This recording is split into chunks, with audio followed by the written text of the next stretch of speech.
iPad. There you go. Because if it changed, I need to be trying to get. I think this is what screwed us up last time. There I we had go. the laptop as well. Yay, there we go. We exist. Used to only have the laptop. That's what threw me. Yeah, so obviously we hope to be in contact more directly with this chancellor since we know him, we know his history in District 3. Hope he recognizes our long history together. And may I interject, I think I mailed it to you. He wrote a beautiful letter to everybody in the staff and maybe others about what his first week as chancellor has been. It's beautiful. That's really nice. Yeah, he's suddenly overnight got a good social media game. I don't know if you guys have seen that. These are probably his direct reports. Yeah, but it's good. I was like, oh, look at these hype videos. They're fun. But mayoral control is going to be an issue for the state budget in June, right? It's up for renewal. It is an issue that Mayor Mamdani campaigned on and now seems to have flipped his position on. So I do think it's gonna be it's always a hot button issue. I think it will be again this year. So that's why I sent a recent article to you. I'm not endorsing it. I haven't even read it yet. I just was like, take a look. And that's further downstream. Usually that is one of those decisions at the very end of the budget deadline in June. Maybe it will be earlier, but generally speaking, it's one of those ones. The other things coming up for the district is Mariella Graham, Deputy Superintendent, presented to us in December. She talked about a lot of the shifts in the schools and usage at 1972 Broadway. She missed one. Oh, I don't recall, but what I will kind of flag now is that 1972 Broadway has been approved as a pre-K, 3K center, so the District 75 seats that are there remain with them. The other classrooms are pre-K and 3K. The thing she said was a possibility, but is now real, is that it will be under the auspice, it will be considered an annex to PS 452. Great. I have a feeling we're gonna hear from some parents though, because PS 87 is closing its pre-K classroom. And 191 will be closing their pre-K classrooms. One So ninety-one, what are they doing with their middle school? That's also bing. that's a separate discussion. That's the one That's that not about surprised me. 1972. No, I know. Yeah. I was surprised when I saw that today. Yeah, so for 1972, though, the flag is that, obviously, if that pre-K, 3K seats are part of 452, the zoning is through PS 452. Right, so those are the families that are in zone for those seats. They are saying it will be open to all of District 3. We're hearing a little bit of concern from parents at 191 or 87 who are concerned that without pre-K seats in their local zone school, will they get these seats in 1972? I mean, logic would say yes, geographically, they are the closest people there. But it's not always logic, right? So we need to make sure that that is true, that they really won't get shut out. Right, that they will have equal opportunity. Is the reason is it numbers and census that they're closing these two, or are they relocating? Or- Yeah, so Mariella explained that for those two, they're shutting the pre-K seats because it's part of the class size cap, right? And for their current K through 5 enrollment, they'll need the additional classroom yeah. spaces. And we so happened to get an early childhood space available at the same time, Down, right, yes. at 1972. So they could move it out. So we're starting to hear from some parents from those schools that don't have pre-K any longer. We'll see like very early kind of hearings, so we'll see. Does 9 end up with any pre-K? Not that it makes a difference to me. No. They don't end up with any either. No, you're right, it should be, I believe, but I'm not confirmed that they are losing their pre-K as well, but I'm not 100%. So that means this is the only pre-K in the, Lower part of the district. district, yeah, which is a big difference. which at least is worthwhile. It's worthwhile that for what little we get, we at least pushed for the Broadway location.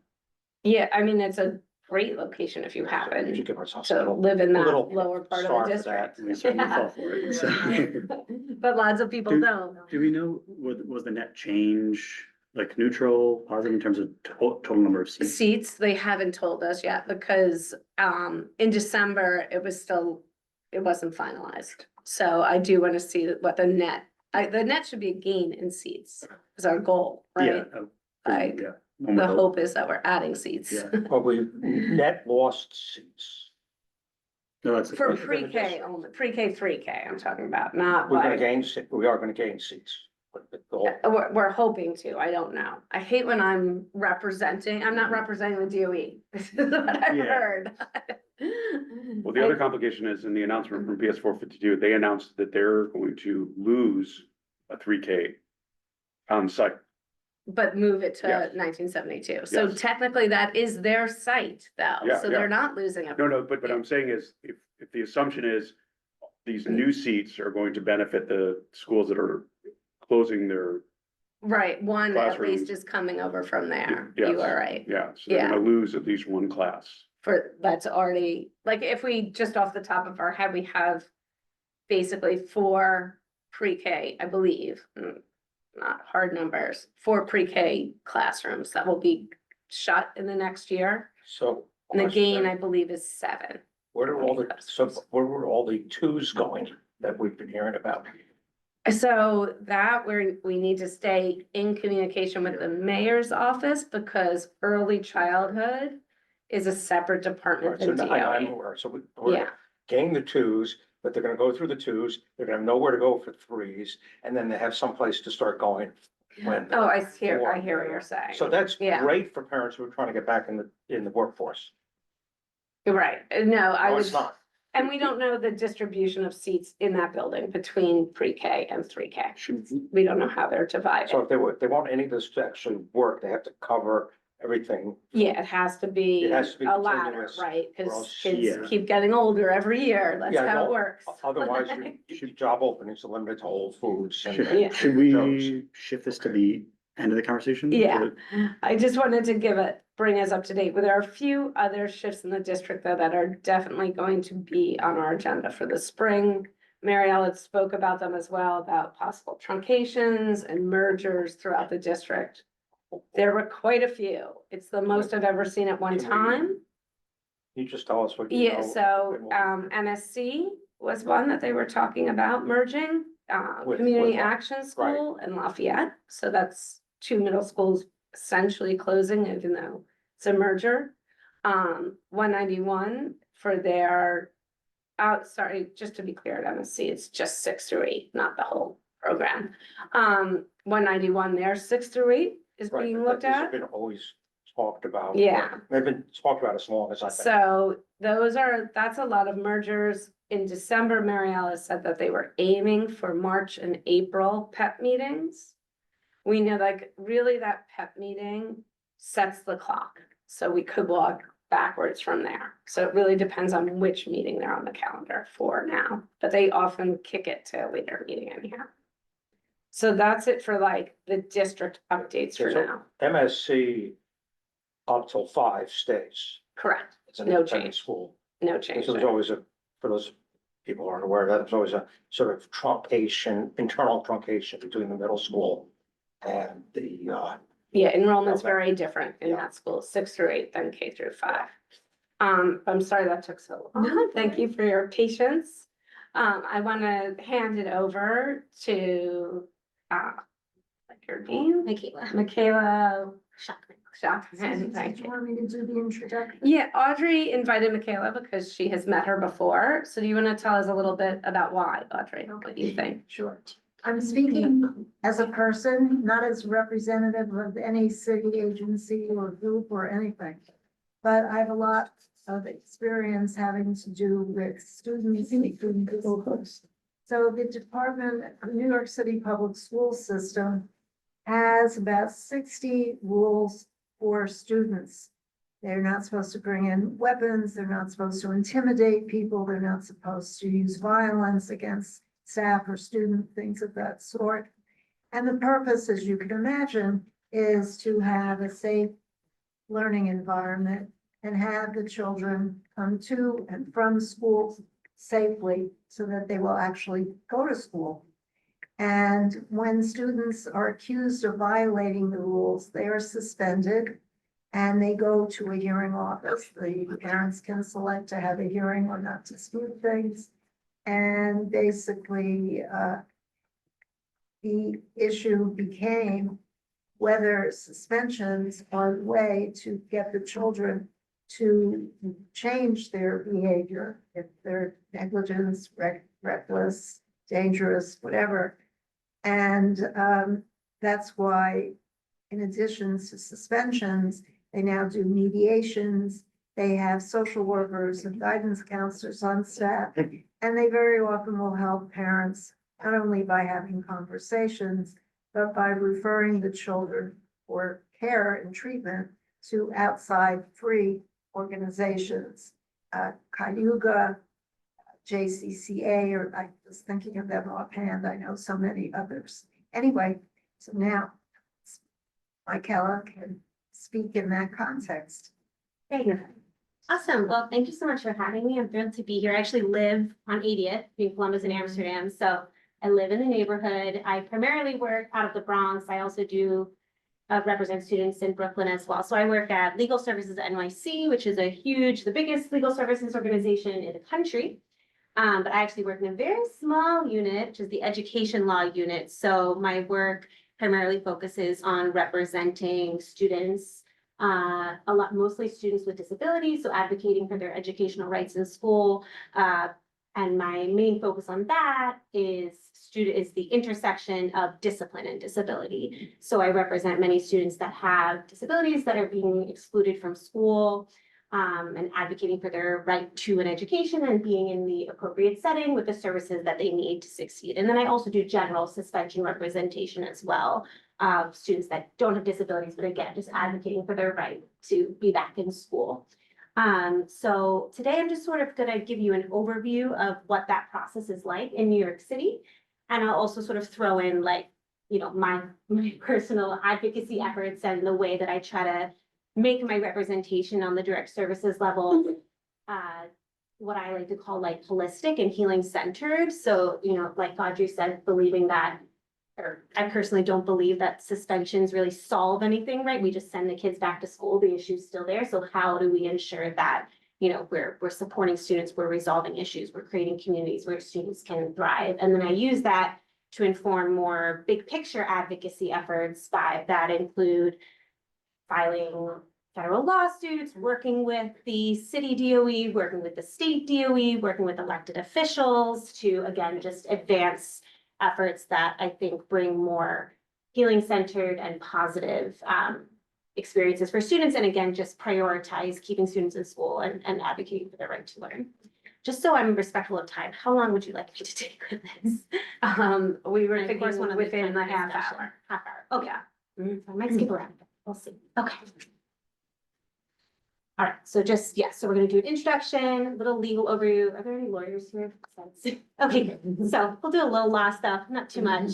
I'll go over, like Audrey touched on, discipline processes, the discipline code in New York City. So, education law is kind of strange because it's very unique to where you are. So there's local regs, city regs, state regs, and obviously federal regulations. So they all interplay in different ways. So we'll go over that a bit. Sort of what a suspension hearing looks like if a student is suspended in New York City. And I'm speaking specifically about students in public schools. So charter schools and private schools have very different processes. Those students actually have a lot less rights than public school students in terms of access to education, which could be a whole other presentation. We could do another time. And then finally, just touching on, again, even further protections for students with disabilities. Okay. So, student discipline has always been an issue in all schools. Kids misbehave, they get in trouble, they learn, right? But the point is, how do we help them learn and how do we get them back in school and how do we not make the same mistakes again? Something that's really wonderful about New York City is that if you look at the documents that the New York City Department of Education puts out, they are very focused on restorative practices, restorative justice, healing practices on paper, it's really, really great. They really encourage what's called a progressive ladder of discipline. So they're really good at saying, try all of these other measures before you get to exclusion. Obviously, schools choose to follow that in different ways. But it's helpful to have that as sort of the baseline. So as you can see, right, you could use guidance, you could use restorative practices, and then we move towards removal, suspension, arrest. I'm not gonna touch as much on the criminal or juvenile delinquency side of things, because again, that's sort of a whole other presentation and not as much my area of expertise, because we do more legal services rather than defense. But obviously, suspensions and juvenile proceedings can sometimes go hand in hand, unfortunately. And then we have also seen that schools will sometimes call EMS on students if they're having a crisis or a big incident. Which again, my office actually filed a lawsuit around 10 years ago, trying to limit when schools call EMS on students and trying to use de-escalation tactics, training to teachers and other practitioners in the building on those tactics, because calling EMS on students can be even more triggering and traumatizing for many of our students. So school discipline data came out for the 24-25 school year. So in a good news, there was a 2.1% decrease, not very much, but we love to go in that direction. But as you can see, 27,000 suspensions is still a really, really, really large number.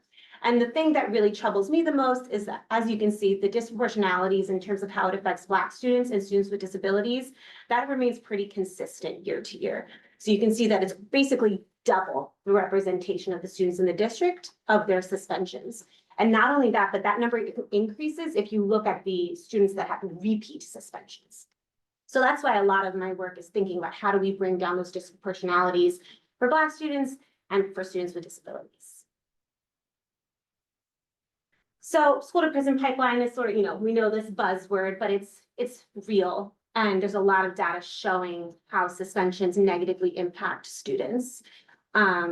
So the study that I'm quoting here was actually a study of New York City public schools. So 61% of disciplined students were chronically absent in the period after their initial suspension, 22% were not promoted to the next grade, and 20% had a future arrest. And even just one suspension lowers a student's GPA by close to 1 point. And it's not just the students that are getting suspended, it's actually the entire school climate that is affected by a really punitive discipline environment in the school. So something that really guides my work is just feeling that suspensions are not the way to deal with the issues that we see in the school. And so when I represent student suspension hearings, I'm trying to bring that idea to the process itself. Can I ask a question about your data? Yeah. When you control for income, is the racial disparity the same? I'm not sure about that. The data that I showed it's actually on the New York City Public School website. So you can look at that and you could see if you could try to like, Yeah, that. You can look school by so I'm just school. curious whether it's You could more a look function of district by class than district. race. Yeah, yeah, I'm not sure. That's a Okay. good question too. I mean, obviously those things can go hand in hand, especially in New York, but yeah. And as you move through the presentation, is the data then sliced again by infraction? Because I would Yes. like to, Mhm. it's good. Well, not in this presentation, but if you go to New York City Schools Yeah. website and you look at 24-25, you can look for specific infraction. You can look at each individual school, what they're suspending for, and then the type of suspension they're giving. Anecdotally, Mhm. the suspensions are for weapons or things that are like there is a hard line, like what, do you know what the date, what? is that Yeah, I'll get to 50%? that Yeah, a bit. Mhm. I think that's just so, that's Yeah. gonna be the really interesting part because they're so. The options are so limited. Exactly. And then the other interesting thing is the level of recidivism. Correct. Yeah. Mm-hmm. So is there data to show that instead of suspending the student, if you go through the restorative process, Yes. that the level of recidivism declines? Yes, there is data nationally for that. I'm not sure if New York City itself has released that data, but educators and other folks have done that research to show that if you choose something that is some sort of restorative practice over suspensions, that the likelihood of future suspension increases. And then to what extent is, I hate to use the word racism, Yeah. I mean, it's a real. function of why Black students have a higher level of suspension? Yeah, there's a lot of data that shows that if a Black student and a white student commit the exact same Right. infraction, the Black student will be punished more harshly, especially Black boys. Yeah, so it's very real, it's very there, it's obviously hard to like get your fingers around it, but. I was speaking with Mark Rampersand, who's the current sort of head of the Office of Safety and Youth Development, and he is a Black man, and I was, we were just talking about. That issue, and he was like, it's just so hard when it's that implicit bias, like how do we get to that? But it is something that he's really focused on, which I. And how do you solve for that? Correct. Yeah. I think a lot of it is also that, certain schools predominantly serve Black students or brown students, and those schools tend to be the more punitive schools. And why is that? And how can we support those schools to change that culture? Okay, so just to give you a very quick legal overview. So Gospel Lopez is this case from 50 years ago that basically set the groundwork for what students are entitled to before they're removed from school. And basically, ooh, I didn't even know I did that. Fine.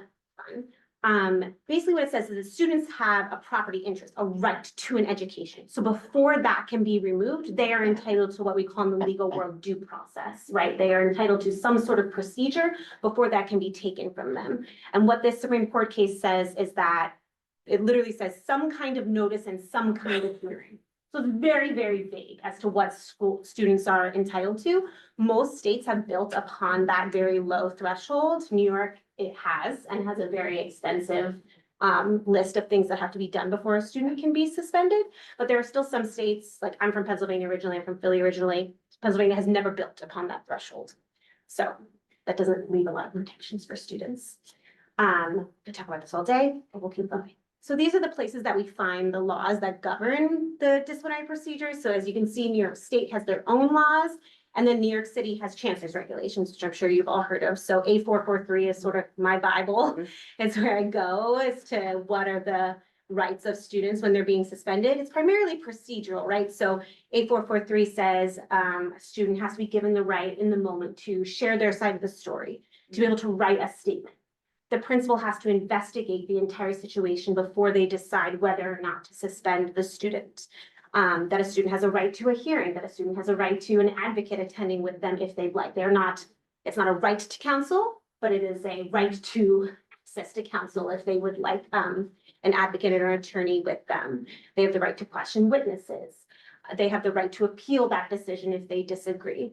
Many of these rights kind of don't always happen in reality or aren't as fulsome as we'd like them to be, but it is there. And then we have the discipline code, which was what Audrey was mentioning about these sort of 60 violations that students can commit, and the length of a suspension is tied to that, which I'll get to. So these are the types of disciplinary removals in New York City. So teacher removals are just like, get out of my classroom for a little bit, go do something. Sometimes I find that superintendent suspensions arise from that, because if you kick a student out of the classroom, now they're wandering the hallway, now they find this kid that they were mad at, now they're fighting. So we don't love that for reasons because it can escalate. Principal suspensions are suspensions that are 5 days or less. Those are in-school suspensions. So the student remains in their school. They're usually in what's called like a safe room or another room. They're getting classwork, but they're not in their classroom. So they're still missing school days. They're just still in that school building. Superintendent suspensions are the ones that I primarily deal with because they are the most severe. So they can go from anywhere from 6 school days to 1 calendar year. And that's what entitles a student to a full hearing with a hearing officer, neutral decision maker, all of that, which we'll touch on primarily. And then there's expulsion, but it is very, very rare, thankfully, in New York City public schools, because you have to be 17 or older and you can't be a student with a disability. So we very rarely deal with those, which is great.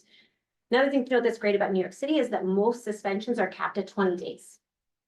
If it's not involving a very serious weapon or a very serious harm. So that's still 4 weeks of school, which is really meaningful in the life of a student. So I don't want to sell that short, but I am grateful because I've heard of other states and other parts of the state where students are suspended for far, far longer. So yes, so again, this is the citywide behavioral expectations document. You can get it online. And again, it just goes through. So here's that progressive ladder of discipline thing I was using, saying that, right, we have to think about all these other ways that we can deal with issues before we reach an exclusionary discipline option. And then this is what we were talking about the different codes. So this is a little small, so I'm going to go to the next page. So you're asking, what are the common infractions? So this is from last year. So a B36, altercation, physically aggressive behavior. Very vague. We don't know what this is, but a lot of things could fit into that. Minor altercation, intimidating bullying behavior, group violence, coercion, threats. Notice actually weapons is not on. here. Yeah, I was Weapons gonna is say, not one of the yeah. most I'm surprised. frequent, but remember that these are also not just for the superintendent suspensions, the long suspensions. This also includes principal suspensions and removals. So I think maybe if you looked at just superintendent suspensions, weapons might have a Yes. higher proportion there. What is the difference between altercation and minor altercation? Great question. That's where the lawyer stuff comes in. Many times when I'm in a suspension hearing, what I'm arguing, right, is that, well, you classified this as a B36, but really it's a B24. And if you lower the number, the disciplinary response, as you can see here, changes, right? So if it's a lower number, then they wouldn't be able to suspend the student for as many days. So that's a lot of where the lawyering comes in. So again, this is what I was talking about what is required procedurally before a suspension is approved. There's all of these things that have to be done. I would say most of the time, I'm finding that a lot of this stuff is not done. So it's really like oftentimes who came to the principal or assistant principal or the dean first and said, this is what happened, especially if it's a fight between two students. That's the student that usually gets believed. And then that's what gets put on the report. And then that's the student that gets suspended, which is very frustrating. So I'd love to encourage principals to take more time to sort of see all the different sides before they file for a long-term suspension. Again, this is just more procedural. Can I ask you a quick question? Mhm. Some of these infractions that were committed outside of school would be crimes. Correct. So what is the standard or the trigger for when the police It are really is involved. just if the police are involved in it. So schools, well, I guess two things. Sometimes you can both be suspended and you can be arrested. But it would involve sort of both things being involved. So the only way you can be suspended for something is if it impacts the school environment. So you can be suspended for a fight that happened 3 blocks from school at 7 p.m. if it was with other kids from the school. Mhm. You can also be arrested for that incident if the police were called and they came and things happened. I guess my question is, does the principal have any obligation to notify, to report an assault? Not necessarily, no, unless, I mean, I've seen schools call the police on students. I don't recommend it. I've had clients that have been at school and police have come and arrested them from the school. That's not DOE policy. That's not really supposed to be how it's handled. But it does happen. Is it more contingent on like, say one boy stabs another boy, the victim's family presses Correct. charges? Yes, that would mostly be where it comes from. Okay. Or maybe the victim's family comes to the school and says this happened, and then the school feels obligated to do that. But there's very rarely a point where a school official would be obligated to call the police unless it was happening in the building at that point and there was imminent harm or threat. Sorry. No. So this is just something to note that even before a student is suspended, we're supposed to consider all of these different things, right? Their age, their maturity, their disciplinary record, what's been happening. There's a lot of factors that are supposed to be considered before suspension is brought. Again, I'm not sure that this is really happening, but I appreciate that it's on paper and I want to figure out ways to make that actually happen. This is the letter that students get sent when they get suspended. So you'll see it tells them the date of the hearing. So one thing that's frustrating, so the date of the hearing is usually 5 days after this letter is issued. This one is actually only, oh no, the suspension started on 1:30, the hearing is on 2:05. The So incident happened when? I'm just gonna. probably like the day before that or 2 days before. That really depends how quickly the school files for the suspension. It says January 28th is when This it's- was a letter. Right, so yeah, the letter was dated 28th, the suspension starts the 30th, the incident could have been the 26th. Yeah, it's authorized 27. And the students in school during this whole period? No, so No. that is what is, Oh, so the Some- suspension suspension had starts. been already done by the time. No, the suspension just goes and goes and goes until we have a decision from the hearing. Ah, So okay, that's got what, so I'll touch on this, but something that I find really frustrating is, let's say that I get to the hearing and with the family, we win. The school wasn't able to prove that the student did this thing they said they did.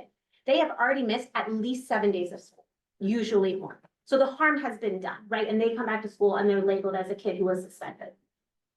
I understand, right? It's very hard to have a full hearing like the next day, and we want it to be a fulsome thing that, people can present evidence and whatever, but they are immediately, in the regulations, it says that they shouldn't have to be immediately removed from school unless there is a threat of harm.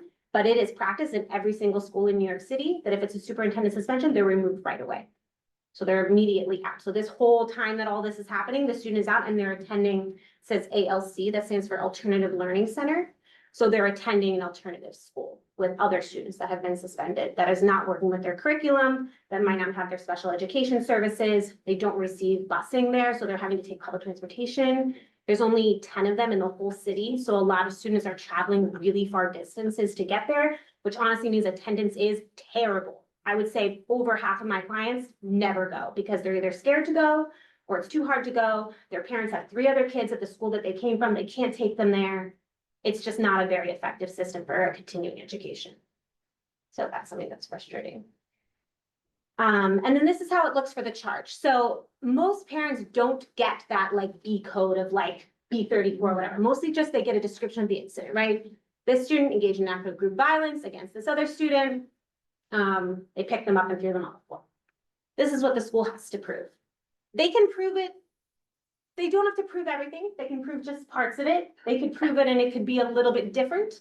But this is sort of the general thing that if you're representing a student, you're trying to say, this isn't how it happened, or this isn't the context in what it happened. And then there's usually witnesses, because I'll get to that in a second. And video. And video, yeah, video is huge now because all schools Everything, have these everything. videos, but they have no audio. They have no audio, which is hard for context.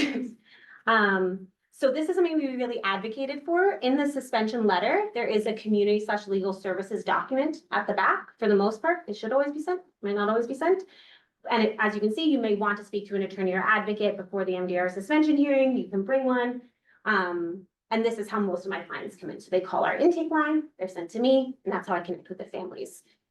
The only thing that's hard about this is you can imagine it's mostly already wonderful, strong parent advocates that take the time to go through the thing, find this, call me, speak to our intake person, give all the information. You know, it's a big hurdle to get to advocacy. And so something that we're working on is how do we make that less of a hurdle such that it's not just parents that have the time and the resources to know to reach out, but that it could be any student who wants that support, who has that support. And can the student request that? That it doesn't have to be the parent. Yeah, I the think it's students like high could call school too. We kids obviously would be- need, yeah, we would need their parental, like, unless they're 18, we would need approval from the parent, but yeah, students could call as well. Some of the alternative learning centers are really good at connecting families with advocates as well, so that's a good way of connection. So again, they get all of the documents related to the hearing, right? So the witness statements, the occurrence reports, which I'll show you, anything that's going to be used to prove the case against them, they're supposed to have ahead of time. This is what an occurrence report we were talking about is, so this is how the school relays the information about what happened. And this is sort of what's submitted to approve the suspension. This doesn't really come into the hearing itself, but it's the like basic understanding of what's going on. You can see the B code, right, B39, and then it says what was happening. These are what witness statements look like. My eyes have aged many years trying to read children's and adults' handwritings. And this is what I was talking about, the alternative learning centers, right? So I won't touch on it too much further, but I think I've heard from, you know, DOE officials, well, they're not actually missing school. They're going to the alternative learning center. And that's just not true. That's just not true. And even if they were going, it's, you know, kids will be like, oh, we watched a movie for 3 hours. You know, it's just, it's not what they're learning in school. They're still really behind when they come back. Okay.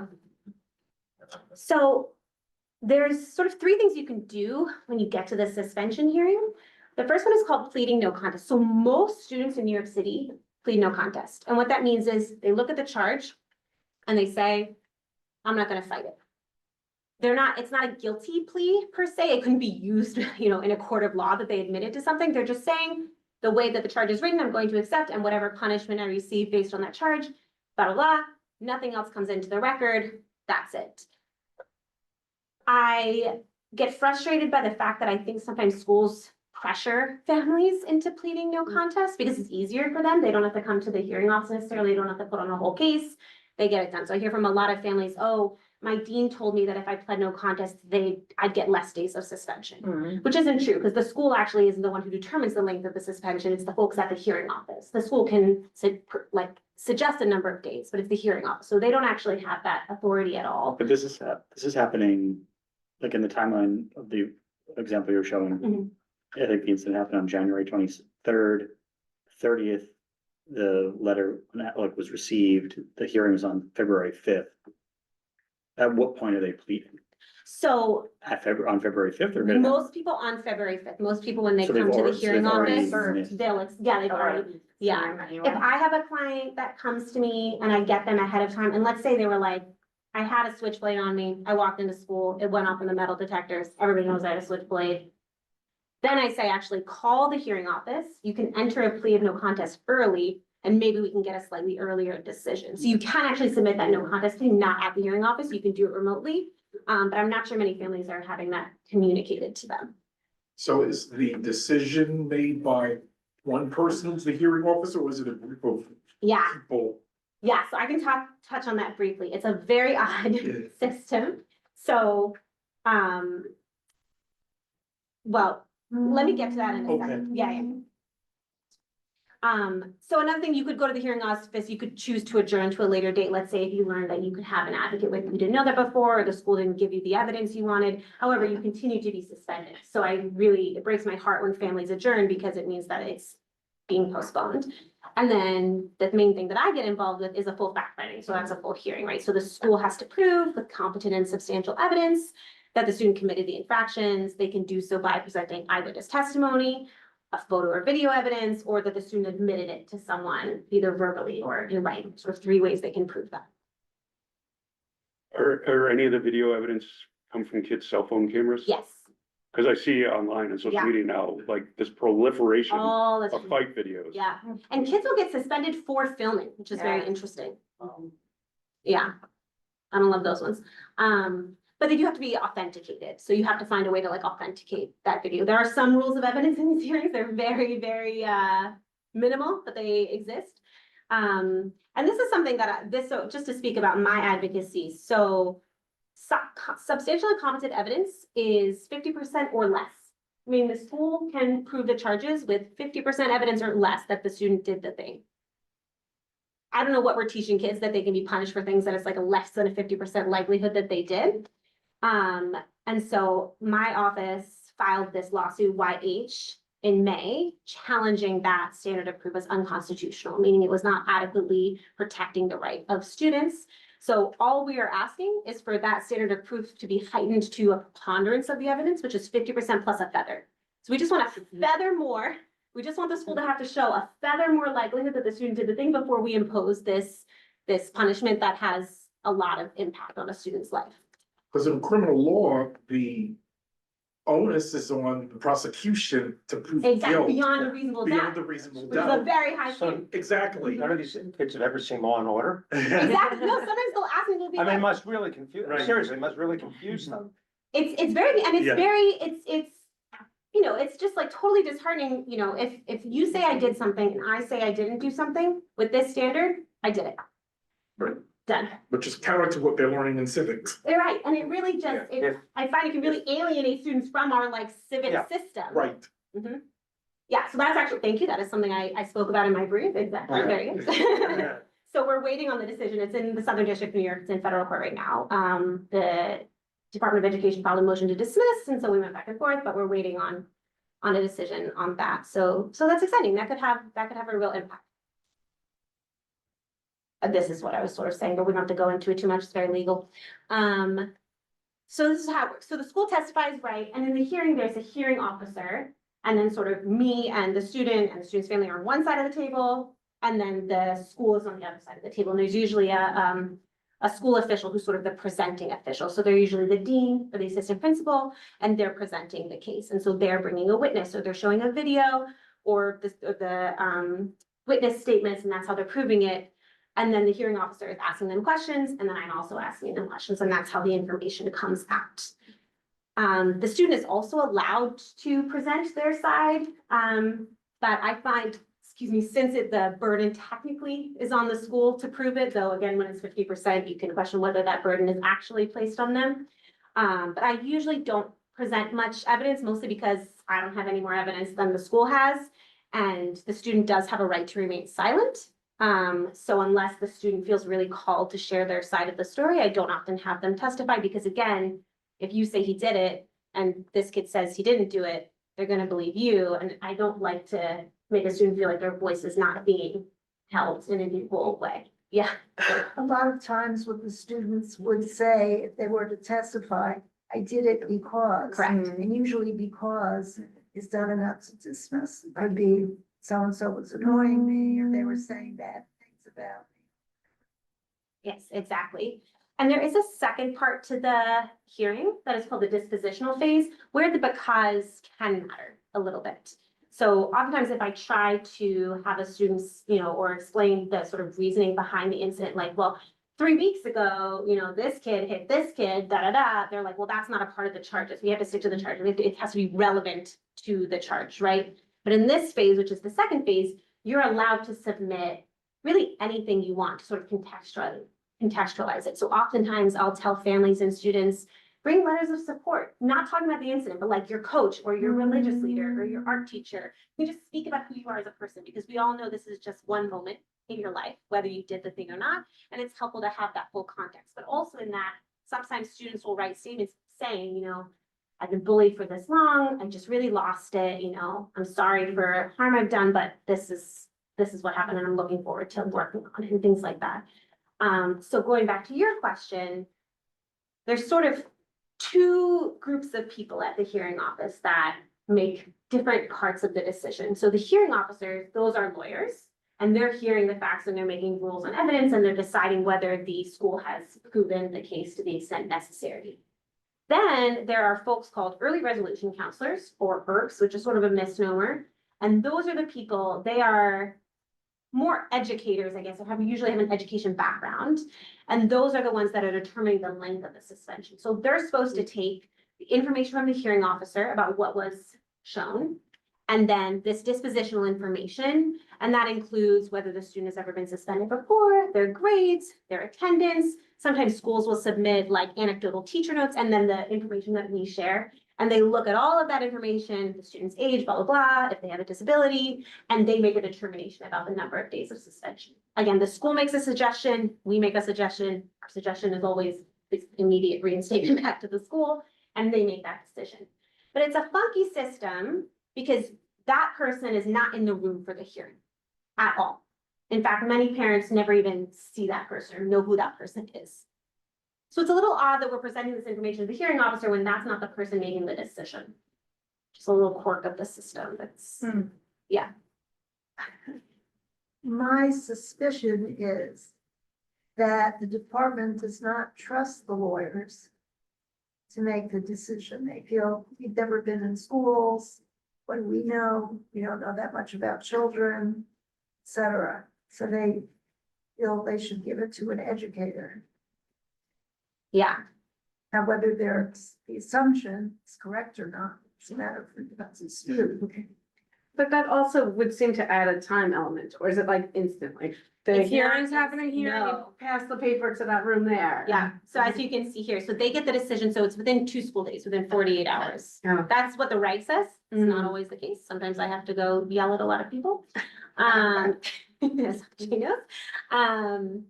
But technically you're supposed to get within 2 days, and it usually comes like at the end of the second day, the family finds out. So it is a lot of passing back and forth, and it would make more sense if it was sort of, I mean, I feel like the hearing officer probably decides all in like happen 10 together. minutes what Yeah. the decision is, then they could look at the other stuff, you could tell the family, but it gets prolonged, and then the full written decision as to like what was proven at the hearing is within 5 school days that they get it. And again, once again, student remains an alternative site throughout that until the decision. And if the decision, let's say they've already been out 7 days, the suspension total number of days is 15, then they would continue all the rest of those days at the alternative site as well. But if it is immediate reinstatement, they can go back to school the next day. Yeah, so again, these are the different options. Can I ask you a question about your obligation? Yeah, So in typical criminal defense attorney, right? they'll represent people that they, in their heart know are guilty. Yes, Right, because they're, have a obligation to, having the adversarial and forcing the state to prove the case, right? Yeah. You have a different interest representing a minor. correct. So if you know the student is guilty and the suspension is gonna be upheld, do you have any kind of obligation to counsel the student to plead no contest? Yeah, if I think, if this student tells me like, yeah, this thing happened, this kid saw it, I think he's gonna say that he saw it, or I told a teacher that I did it. Yeah, I oftentimes will encourage them to plead no contest.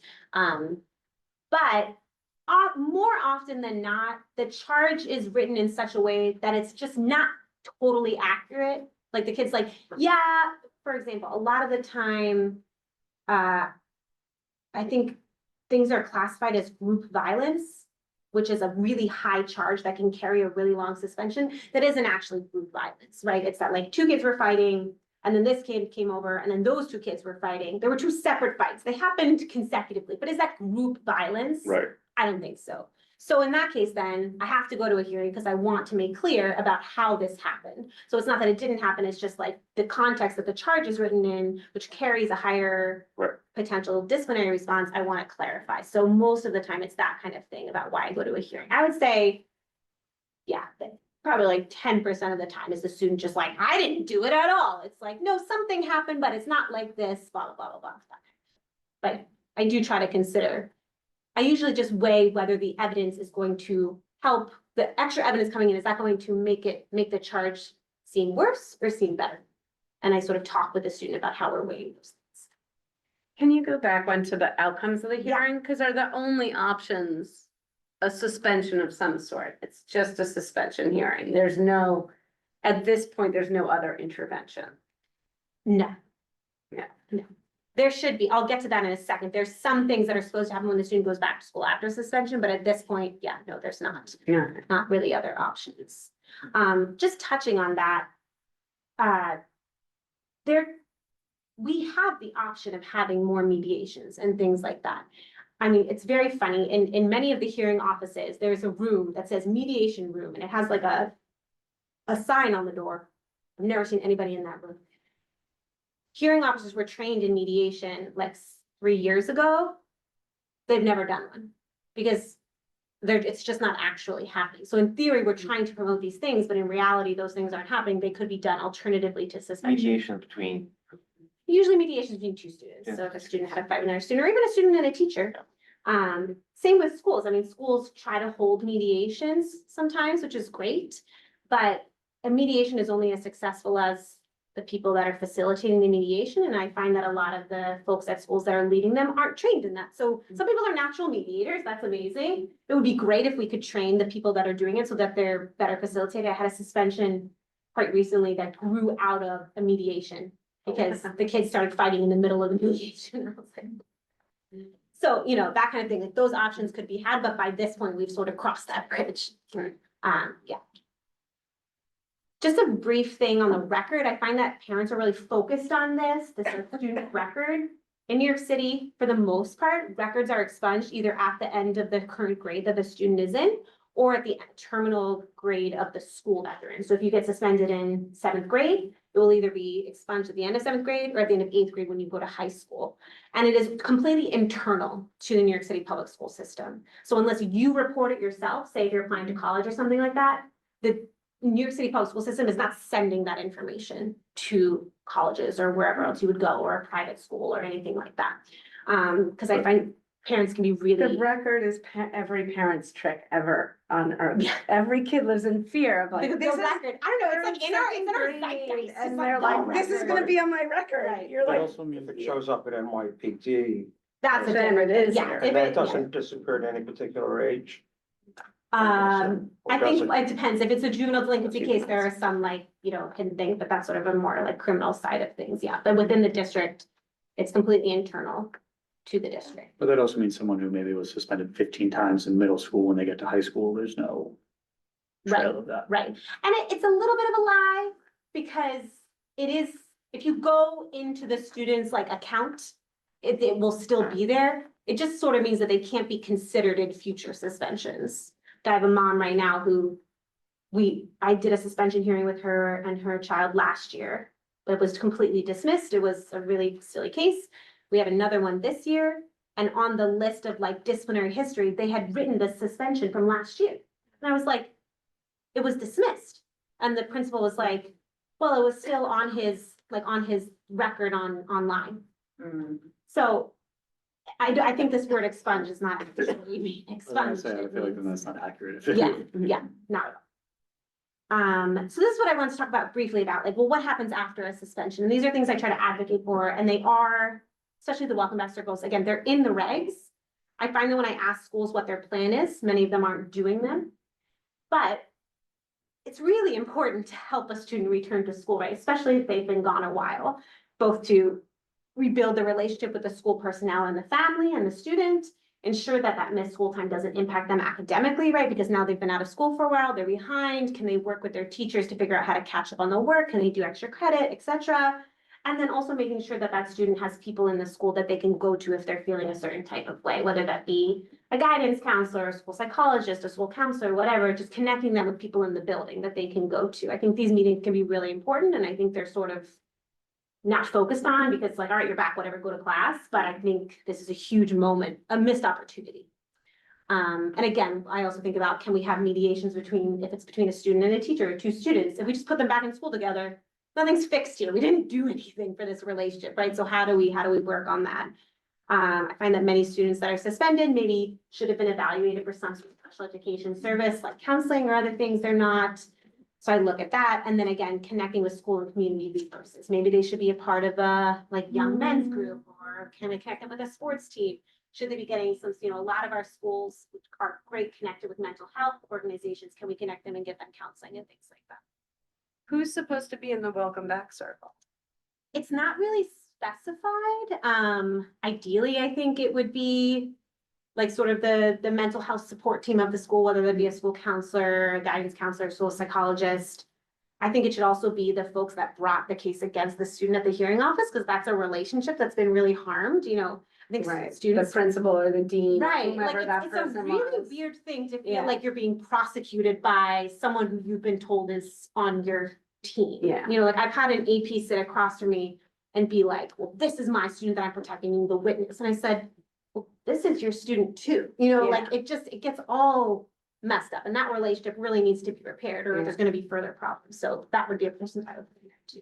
What And then happens, teachers.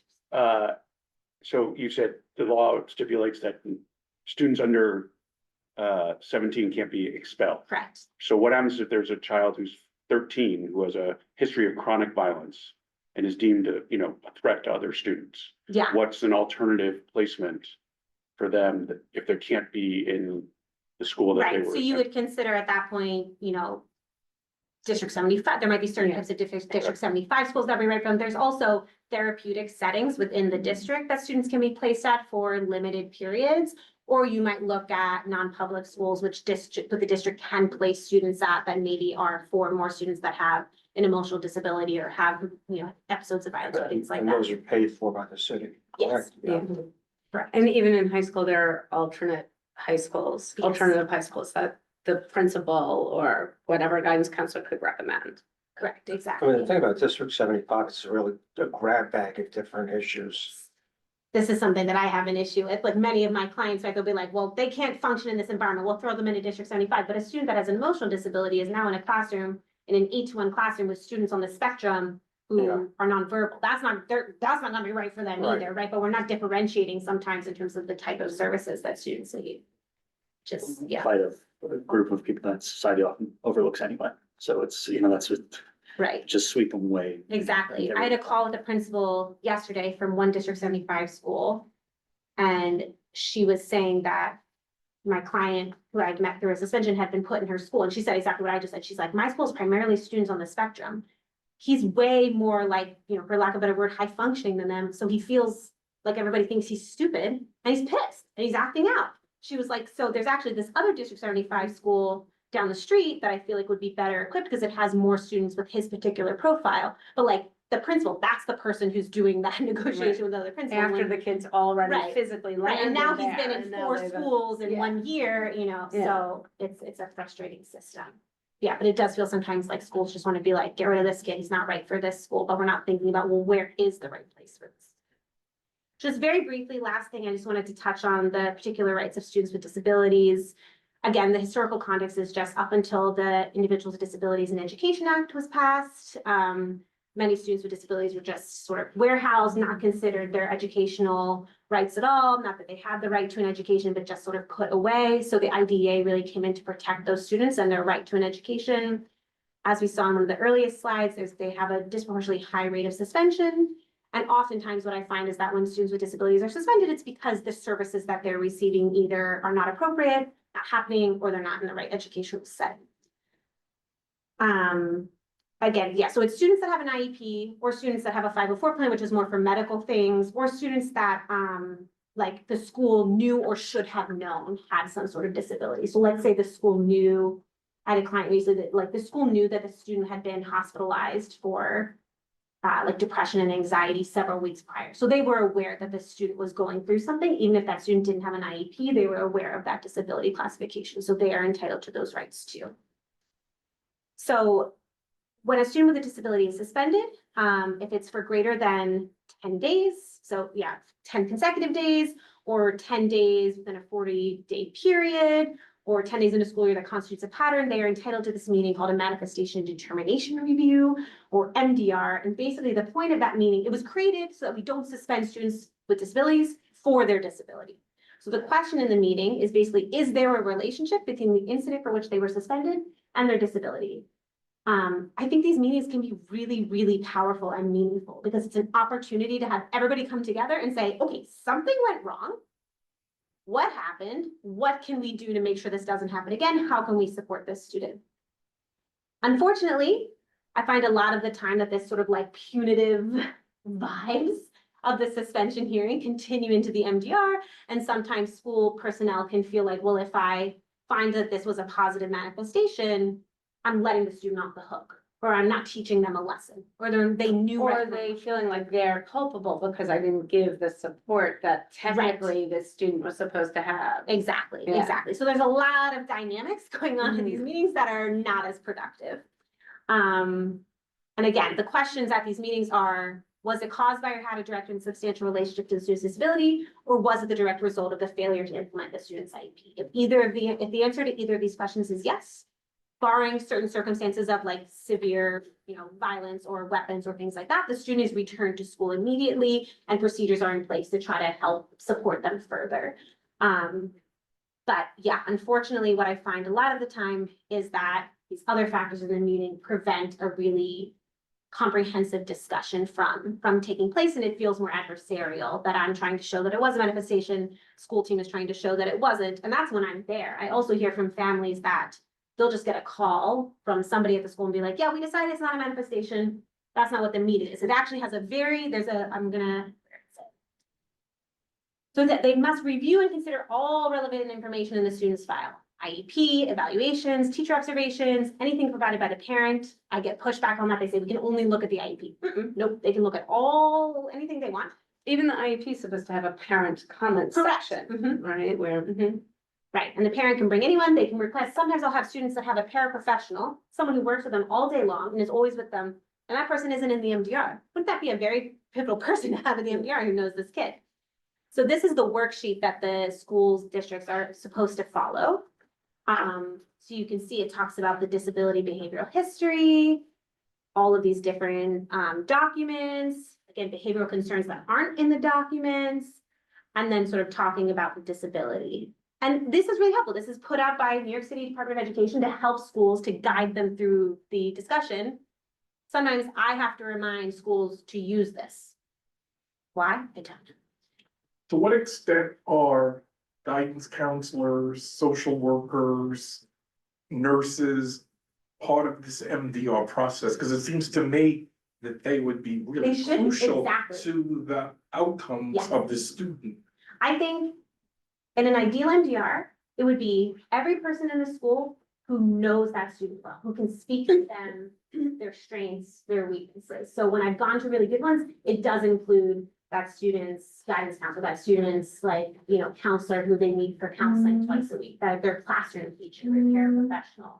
all of these people who can say, this is what I've observed from this student. When it's not going well, there's no requirement of who has to be there. It just has to be at least one person with knowledge of the student's disability. So, yeah, it's a spectrum, Does but ideally all those people would be there. Does the MDR have to be in person in this main office? No, so MDRs happen not at the suspension hearing offices. Okay. That is just true in New York City. There's actually different, there's a different order of events in other places in New York, which I actually think is probably better. So for example, I heard in Long Island, they have the suspension hearing. The family waits around, they learn within like a half hour if the suspension was sustained or not. If it was, they go right into the MDR. I think that is a good way. We're all there. We all know what's going on. Instead, what happens in New York City is that on that original letter that the family gets, it's scheduled, it says the MDR is gonna be at 10 a.m., usually 2 days after the suspension hearing. So again, this is now postponing further than when they find out. So now I'm like calling the hearing office saying, like, I need a decision on whether, because the MDR is only triggered if the suspension is more than 10 days, potentially. So I have to wait to learn if the suspension is more than 10 days. If so, then I have to hear from the school about when they schedule the MDR.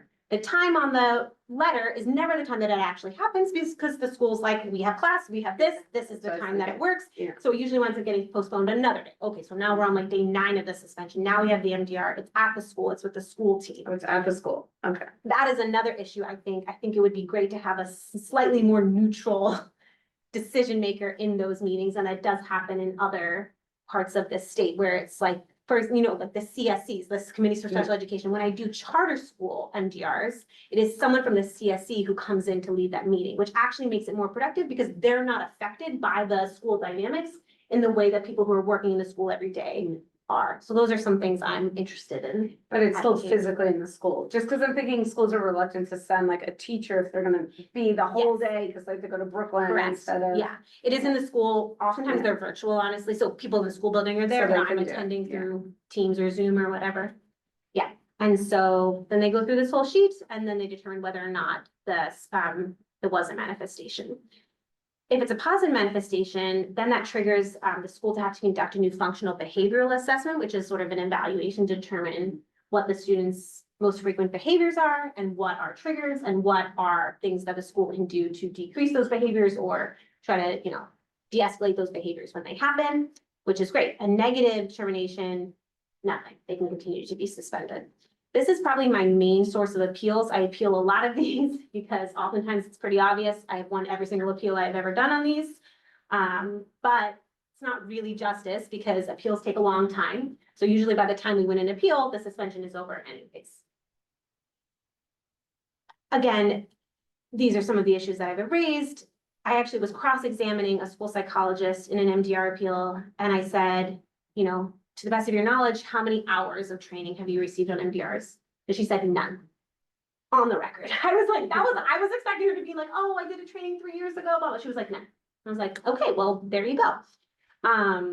Again, I think one of the issues is that families are not given information about their rights under the IDEA before or during or after these meetings, so they don't even know that their child's rights are being violated through not conducting these meetings properly. And then the third thing I just wanted to touch on is that there's not a lot of data collection about these meetings. So we actually advocated for, we just got passed a bill in city council for MDR reporting bill, so that information will be coming out. So we'll be seeing more information about the results of MDRs that we never had access to before. And we also have a bill at the state pending that would be statewide. Yeah. I have a question. In some parts of New York State, do they do the MDR before the hearing so the child is not out of school? Unless the manifestation and determination would be that it would, whatever is established Right. is not due to their condition. I'm not sure, but it's something that I've thought about. Like, if the family is willing to say, if the family is willing to basically plead no contest, why do we have to wait for anything for the MDR, right? If I'm saying, okay, I accept that, you know, Tim did this.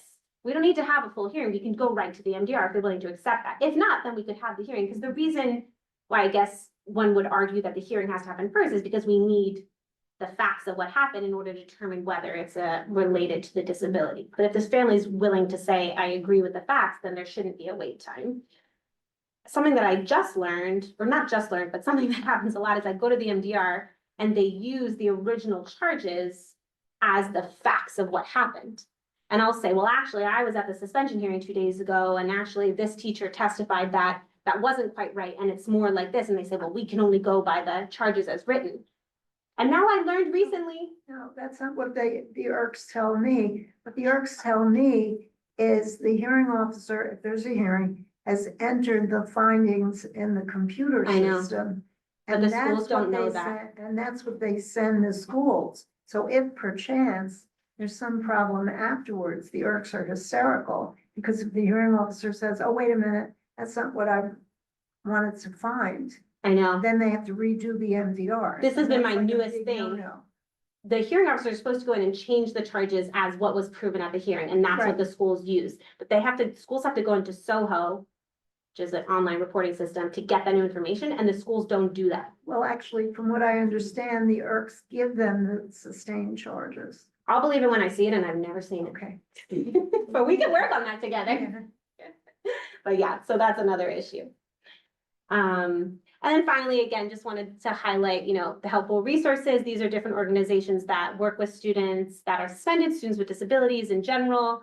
That's my organization at the top. We have offices in every borough. Some of these are specifically for court-involved students. So again, if there was a juvenile delinquency or criminal case, Advocates for Children and Mobilization for Justice are two of the other ones that are more legal services, but, those are the resources. Yeah. So, sorry if you mentioned this earlier, but whether for your organization or others, are children, students entitled to this right to some sort of representation? And the representation that you provide, is it something that's done without any cost to the student, or Yes, that- so where does your funding come from? our funding comes from state, city, federal grants. So yes, our organization is completely free, but there's an income threshold. So you have to be below a certain income to to receive our services. And then above a certain income? Above a certain income, you might be able to find one of these other organizations, or you could hire a private attorney or an advocate. You don't have to be a lawyer to represent students in Sure, suspension but if you were hearings. someone that was above a certain income, your group would never represent them. It's only. I couldn't in my organization, yeah. Yeah, Correct, yeah. And again, all students can bring an advocate with them to a hearing. They are not entitled. what is that income threshold? I don't remember off the top of my head. Oh, I think it's like poverty level. I think it's around the poverty level. I'm wondering if, I think where you're going with that is that like, I could bring an advocate, like I could be like, Michael, come be my advocate, but he might know nothing about it, Correct, yes. right? You want someone with some I do, yes, expertise. yes. And that does sometimes have where like a parent will be like, here's my sister, like she's gonna do that. I'm like, oh, great. well, and it's also like the line is arbitrary, right? Like some of these issues that we talk about in the community board.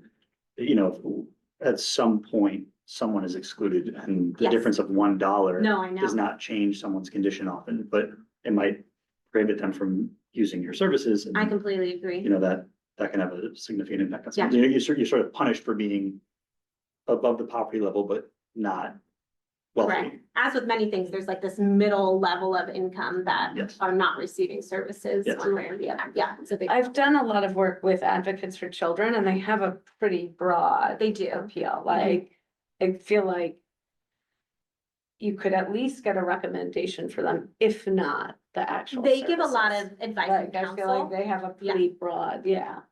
So they'll talk Mhm. families through sort of the options. While they might not come to a hearing with you, they would definitely talk you through like, here are the options, here are the things I'm considering, blah, blah, blah, blah. Yeah. But yeah, that's my general presentation. Happy to chat if people have questions or thoughts. My other question with the data and the city bill, Mhm. city council bill is what are we looking at? Cause my first question when you were talking about the appeals is I was like, how many cases? Do we win on appeal? Like Right. should not have gone to that level, cause Right. that's a flag for like, why are all these cases going to that Right. level? Right, And we don't that- know how many families or children are harmed by that. Right, and that was actually something that I think when the New York City Public Schools testified in front of city council recently, they said, well, there aren't that many appeals happening from MDRs. And my response to that is, Most families don't know that they have a right to appeal. Most families don't have an advocate with which to appeal. At that point, it would mean an attorney, and I am but one person, and I can only handle so many cases. So yeah, so there aren't that many appealed. I would say definitely less than 50, maybe less than 25 per Yeah. year, just because there aren't very many advocates and parents can't do it themselves. So that's not a good metric. And parents for- don't even know to don't even know to request this. yeah, and again, as I said, in some respects, it's a waste of time because it doesn't get your kid back to school any faster because the appeal process takes a pretty long time in and of itself. Like even just appealing a suspension decision, not an MDR, I've had to wait nearly a year for a decision. What's the point of that? Yeah, Plus- no families want to move on, Right, right? Like otherwise it's looming over this kid's life. exactly, Yeah. exactly. Yeah, yeah. So that's why the data I think is important because I'll go to New York City Public Schools and say, here's my experience anecdotally in the 25 MDRs I've attended this year, and they're like, okay, well, those are just standalone incidents, and so data helps us say, these are not standalone incidents, this is what we're seeing consistently throughout. I'm interested in, obviously the racial disproportionalities in terms of whether something's found to be a positive manifestation, also whether the disability classification of the student has an impact on a manifestation. So if a student has the classification of other health impairment, which means they have ADHD, are they less likely to be found for it to be a positive manifestation than if their disability classification is emotional disability? Even though most students, as with most people, have multiple things going on. But in New York, we can only list one disability classification on an IEP. So sometimes I'll have schools go, well, this student has a learning disability, can't possibly be a manifestation. And I said, okay, but if you read through their IEP and the other documents, you'll see that they're also struggling with these behavior things as well. You list the thing that is the primary thing impacting their learning. So if they have a learning disability, that's probably the thing that's primarily impacting their learning, but that doesn't mean there aren't other things. But you can layer over very many different Exactly. therapies. Unfortunately, some of the people who are doing those therapies aren't doing it. We ran into one where a person had been gotten the job off of Craigslist. And we went to Craigslist and found a posting which said, no experience necessary, we will sponsor you for a work permit. So. And I was like, Stop sharing, so we get the. Yeah. Yeah, so one thing, I feel like we often ask when people come, give presentations, are there actionable things that we as a community board can do that you are either looking for or recommend for us to consider? Of course, getting information is helpful, but also if there's something that we consider, is there anything For me or for families? for us to, so part of the process of a community board is we might make, draft a resolution that we then bring to a full board, which we then might send to elected officials or different agencies. And you may not have anything. This could have just been informational, that's fine, but I was checking to see if there are things that you might look for us to bring forward, to different groups. Do the schools ask you to come and speak? Or someone, cause I think there could be, a value, it's always very hard to return, of course. Yeah. The stigma is incredible for everyone, right? And, you wonder if you do a quarterly, or once or twice a year, you do the assembly and you say, this happens, so we know this happens. Hundreds of kids throughout the city have these issues. We know life is complex. We know sometimes things aren't fair. And these resources are available to you, and this is how this is how we as a community are the circle of, the circle of support when you come back in. So even though that may not be your friend, a little, I got suspended and I was like, told my kids, do not say. Yeah. Do not mention it, do not, and of course, all the kids, of course, they're Kids are kids, gonna they're say sixth that. grade, they do exactly what you told them to do. But I think that there's so much value in saying it's not so easy, but you be the upstanding, you be the bystander, it's a community thing. It's the person in the lunchroom, it's the person who doesn't know you, it's the person, what are we actively doing? Right. As hard as those anti-bullying things are, it's very relevant, and so I wonder if that's, that type of training or that type of community I mean, awareness. and again, the answer may just be no, that you don't have something specific that is actionable for us.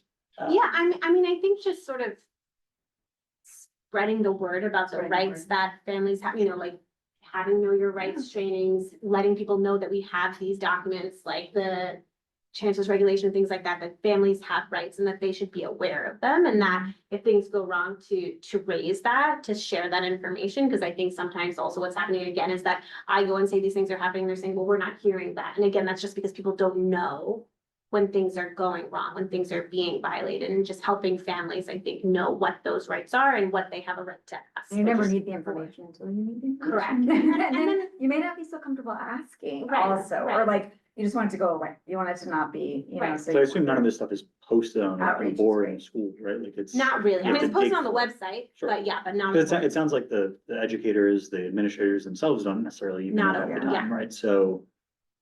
Right. Like, I wonder if it's just something as simple as if it's just posted somewhere, you know, physically in principals' offices or. Right.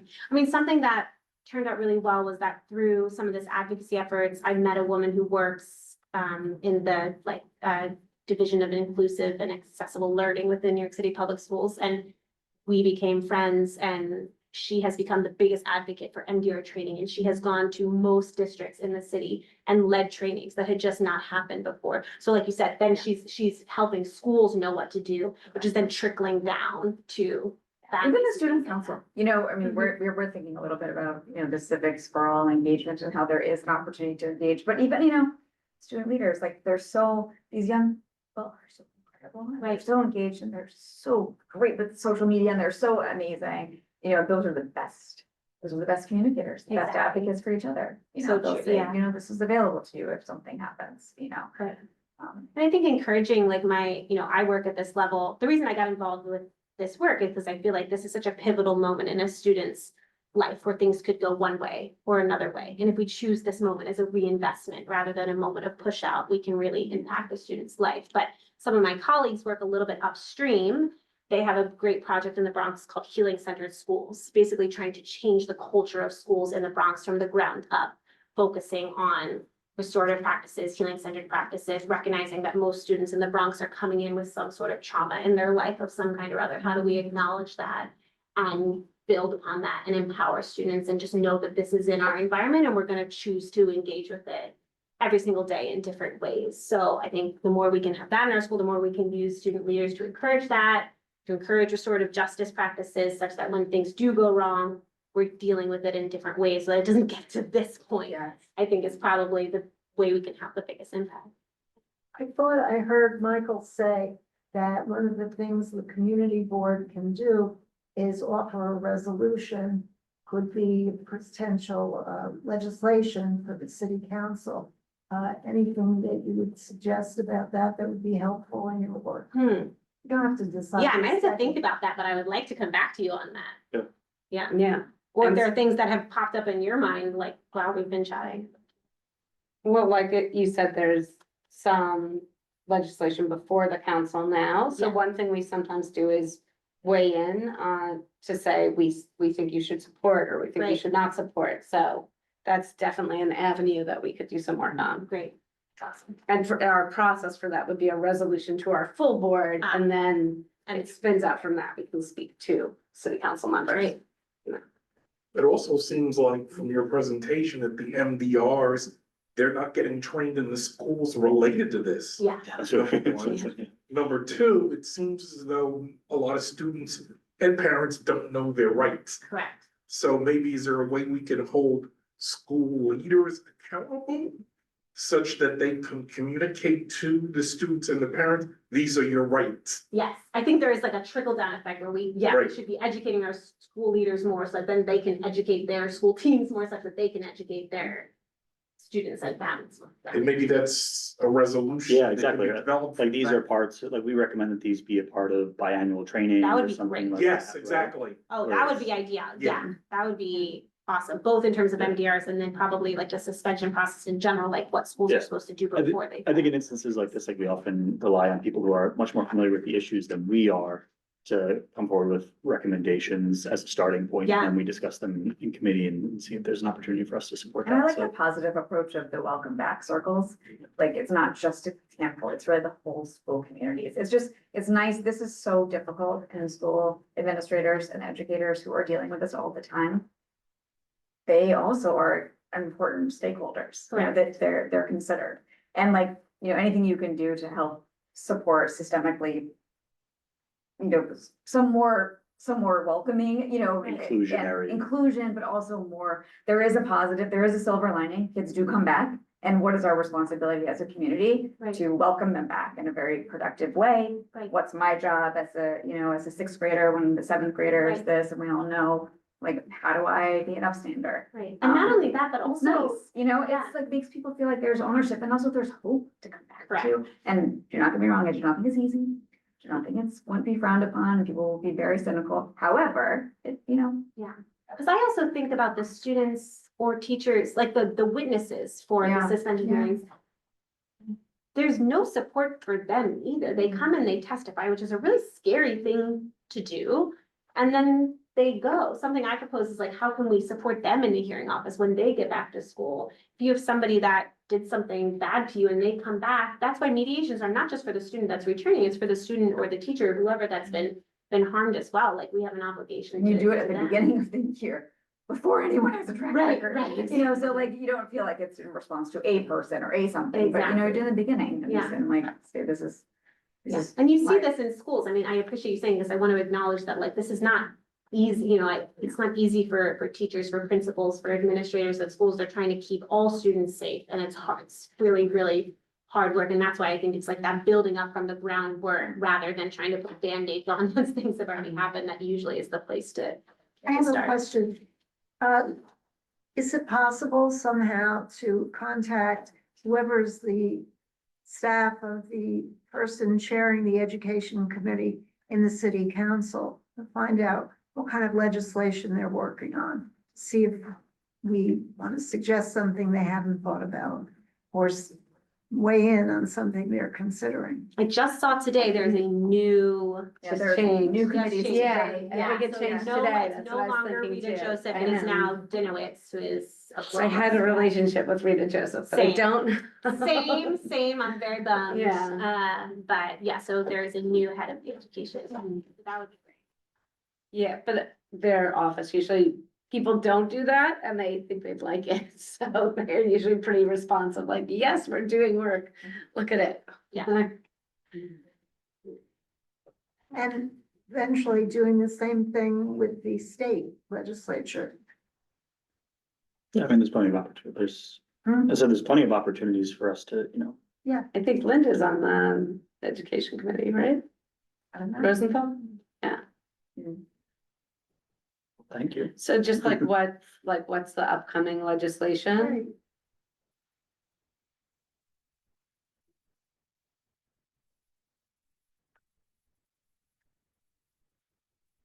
Well, I hope we can all stay in touch. You have my contact information. Yeah, Yeah. you sent me this.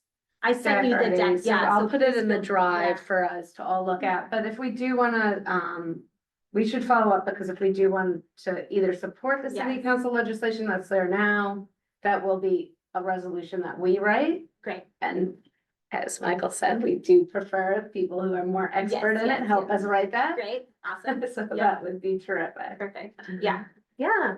But I really appreciate sharing the work with all of you, and it's fun because I don't get to work in Manhattan as much, but this is my neighborhood, so. it's fun to be here. It's nice. Yes, I get to walk home now. Freezing. So, yes. very cold. Well, thank you for coming. Yeah, of course. Thank Thank you. for having Very me. informative. Thank you. Fantastic.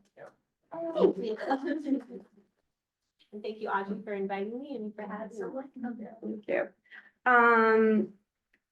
The idea of a resolution around supporting students through the suspension process, it's pretty early days, so I feel like do you want to vote on it in that very general term now, or shall we wait until we actually have something a little more substantive to look at? To I think we vote should on? wait. So we I actually- believe- Yeah, I was like, that is the broadest of broad terms. Yeah. Okay, And we're not under a time constraint either. So Yeah. Yeah. we can- right, it's not like this thing is going now. The other like old business that we have as far as resolutions to look at is we drafted resolutions on the conditioning systems. For both for the district and the school. Is it, just so you know, you don't have to stick around if you don't, You don't have to listen to air. You're welcome to. Thank you. before we got too deep. Yeah. Starting. Although you might not be surprised by one detail about it, which I thought the craziest thing is really the guts of what this resolution says. is that air conditioning for all has to be functioning air conditioning for all. I don't feel like, Which, why is that necessary? because apparently their It's analogous to the hearing. schools have been Process, checked yeah. off, like they There, it's have not- an air conditioner, they received an air conditioner. Right. However, it is not functioning, so we're Define saying air conditioning. your non-functioning air So it's a conditioner should minor- not minor count functioning towards Yeah. this. The, Great. the way Yeah. this, SCA / department head works is that when you build a building for them, it's supposed to, the life cycle is supposed to be 60 years. When you buy a window unit, It's not a Cycle. system. it's probably about 10, and it's maintained by DOE, it's probably about 5. Yeah, So, but the problem is the central systems are far more expensive. yes. And it depends on the building, right? Like to retrofit some buildings would be To do a quite a central- lot. To do a central system is very difficult. You're familiar with what we did at 9, where we did some of the public spaces and the classrooms, the same thing in a lot of the schools, it's these window units. Yeah, which has always been kind of the ad hoc system. Yeah. Right, that schools. Which they claim to not want to do anymore.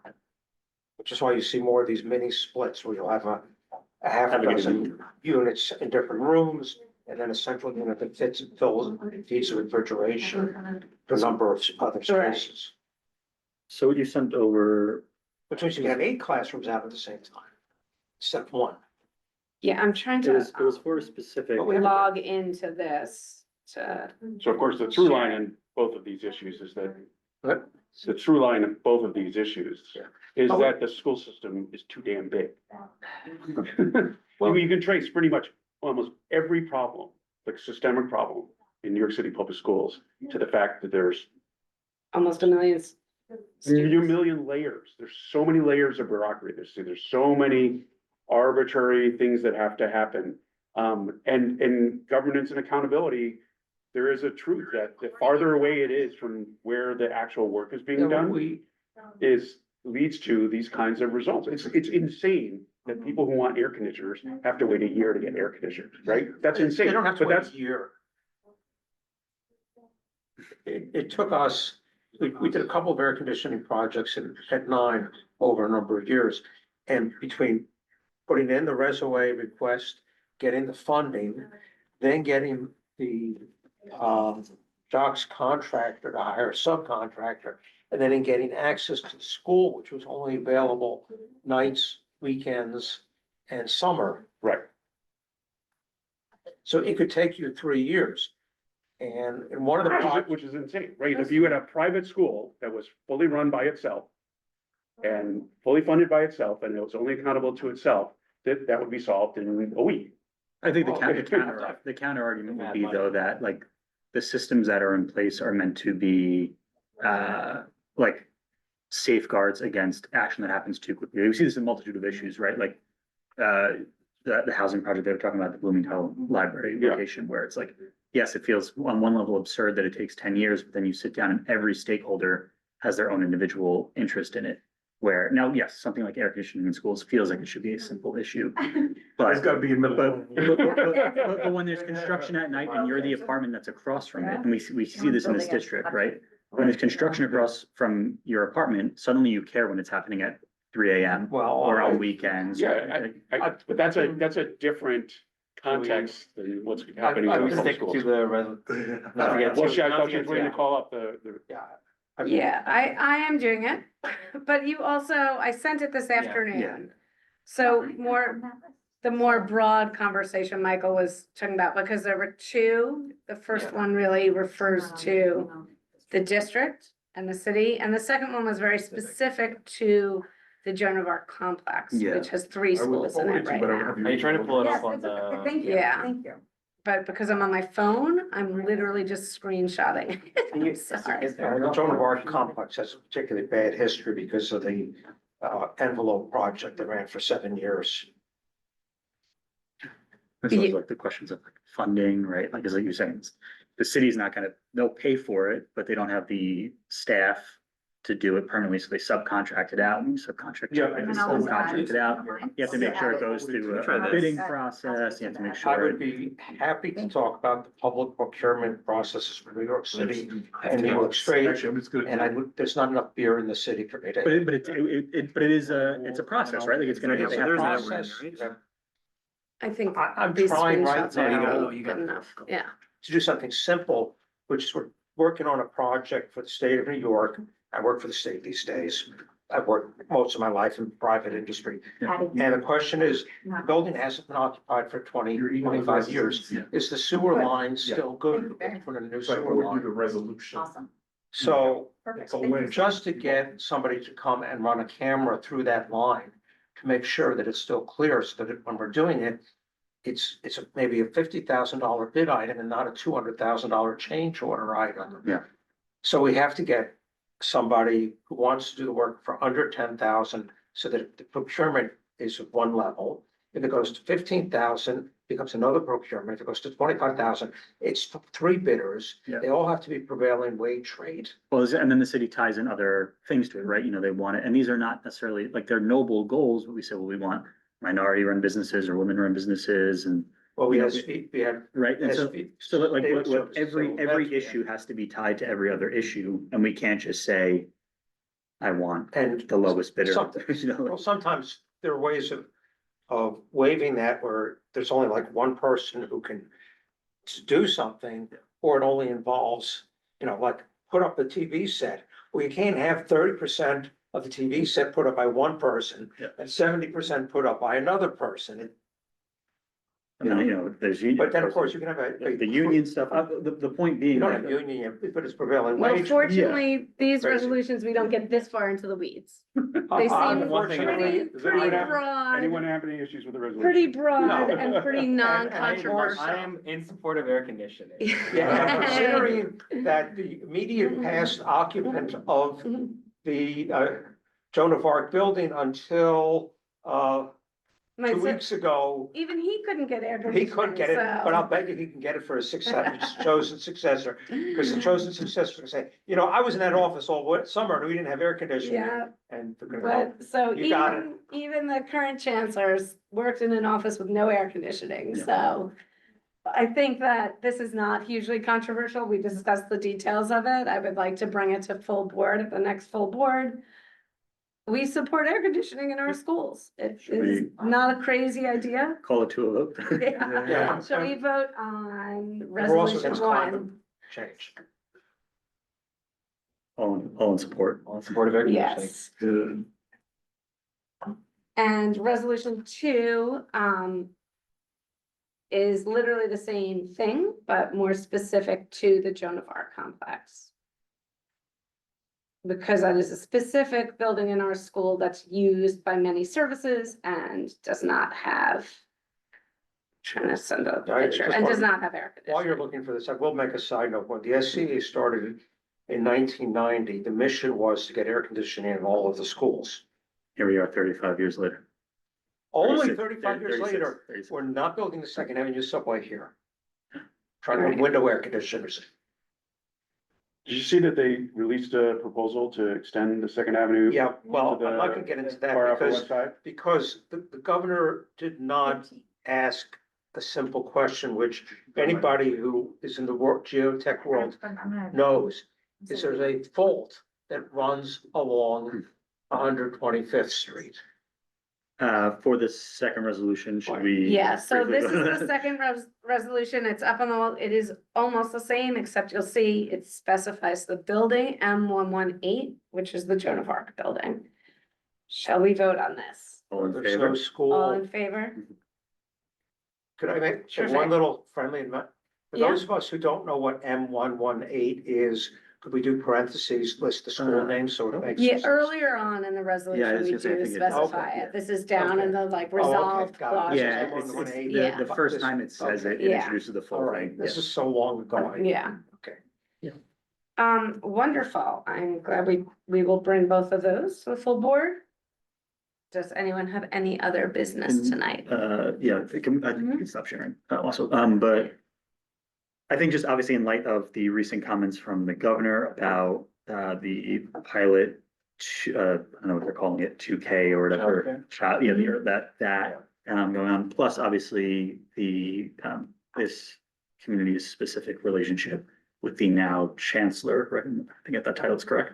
I do wonder if like at some point down the road, we should push to get information on those and have someone come to speak with us about that. I think that's the 2K, whatever they're calling it.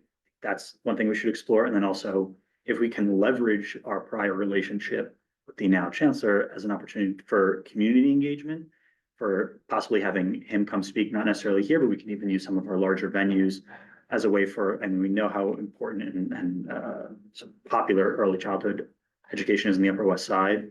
Maybe it's an opportunity for them to come and get the community out as a way to like ask questions about even like the 3K program and all that. One thing I'll say, based on the letter that he sent, I forwarded it to Christie. Basically, he's been going around the city to different schools and spending the day.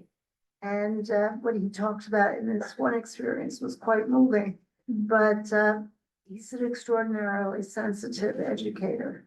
So I think he'd be delighted to come to our Yeah, area. I think in the priority list, he's already done us recently. Yeah, I mean, yes, of course, we will ask the school's chancellor to come Yeah. speak to us. I have a feeling that he has an extraordinarily busy course. agenda, so we'll see. Oh, he still lives in the neighborhood, right? And his kids still go to school in the neighborhood, but, so he's a vested interest, but, Yeah, but I think we like, should leverage the absolutely, we relationships will, we have, right? and try to- absolutely ask and invite.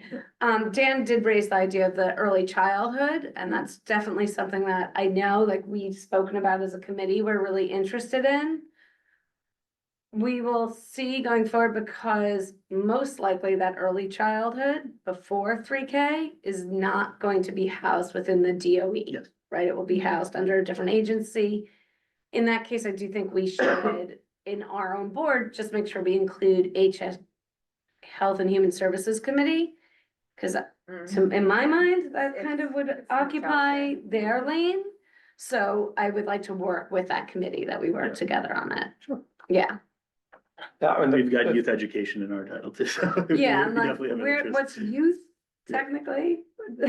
I would say 2 is youth. I mean, the thing is, the 2-year-old can have a lot of the same problems as the rollout of the 3-year-old under de Blasio, where the staff did not exist and the spaces did not exist. So they ended up in like church basements with, Right, with And people then- who basically their experience was changing diapers. and the That's a lot of role is preschools. starting That's sooner. actually, that's actually a lot of preschools. The Sorry? Second and 2 years and 3 years old, many preschools are in church basements, but, Yeah. you know, Yeah, so it's not, that's not so abnormal. I think the current proposal is limited rollout this year and full rollout by 2028, which is probably optimistic, and it's just a couple of paragraphs yet. I don't even know if the language of the bill is finalized, and then it'll go through the whole budget process, so it's probably very early.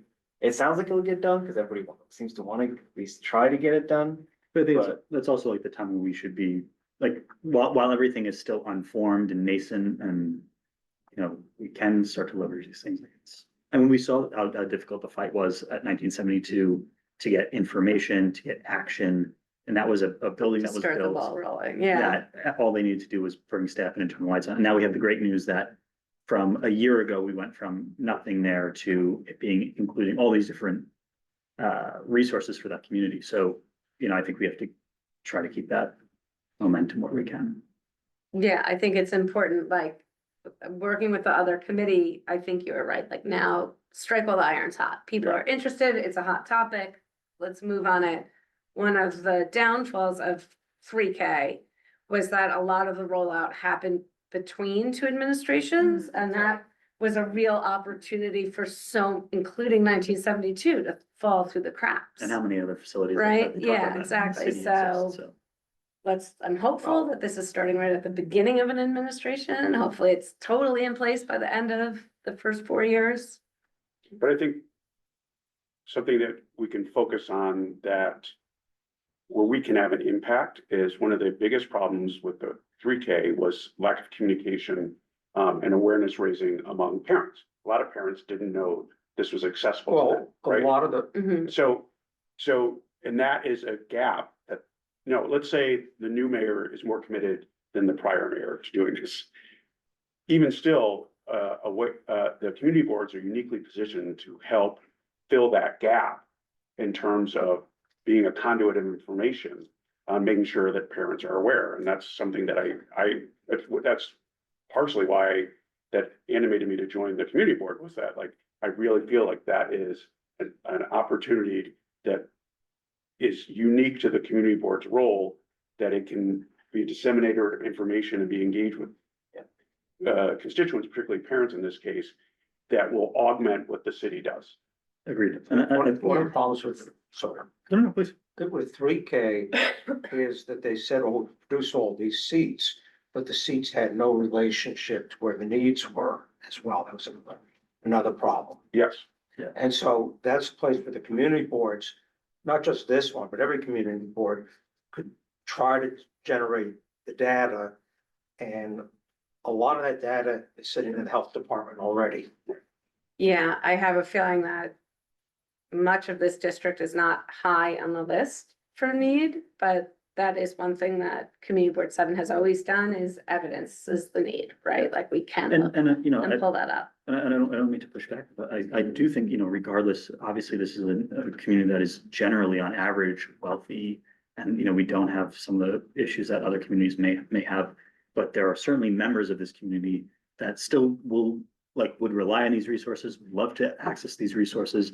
I think, to your point, we have an opportunity to try to start reaching out to the community. We hear on other issues all the time that people feel left out. I think, I really think that it would be awesome if we can have a forum, when we publicize it, we can look out, doesn't have to be next month, but maybe it's 2 months from now or something like that, where we say, please, if you're a young parent, if you're someone that's interested in these programs, come sit down with us, talk to us, give us that feedback. Give us the feedback that this part of this 3K program was a failure, but part of this was a success, and how can we extend that? How can we make these recommendations to the current administration so that they don't have any of the failures, but only the successes, or, hopefully more of the successes. So I think that's where we should be focused. I think obviously a month is probably ambitious, but 2 months I think is realistic. And I think we should try to leverage not just our social media and our website, which got a certain number of usage, but I think we're really trying to get those local media outlets. I think a lot of people read things like the West Side Rag or those types of things, to let folks know there's an opportunity to sit and speak and provide information, put out, also create something where people can give feedback on I'm blanking on the term, but fill out a form online, give us your comments and questions Those there. tombstones that are all over. Yes, the this district. If they wouldn't, if they let it sit there for long enough for somebody to actually read it and copy down the Yeah. contact information, Yeah. or pull out their phone The and take a QR picture. code, yeah, and that's what we did with the 1972 thing. Right, which but The obviously link, there's- MIC stuff? Yeah. Yeah.